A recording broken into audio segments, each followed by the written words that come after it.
We're out here at Gatos Creek in the city of Campbell, and this is a habitat restoration project we did as part of the stream maintenance program, as well as for the benefit of steelhead threatened species. The three main things we did actually out here were we introduced large woody debris into the creek channel, as well as spawning gravels, riffle augmentation, and injection piles.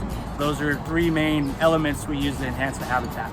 The woody debris helps the fish by providing flow refugia during high flows, places for juvenile fish and adult fish to hide from high flows. It also provides cover from predators, creates macroinvertebrate production, so insects that the fish are eating increases that production.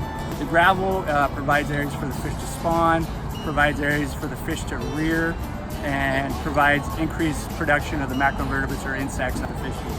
The large woody debris structures we installed, the main technique we use for anchoring them is called dead man. And basically what that is digging a trench. For here was 8 feet down. That could vary depending on your creek and where you're doing your work. Dig a trench 8 feet down, put logs down in that trench and run cables that are attached from that log all the way up to the logs you see on the surface here.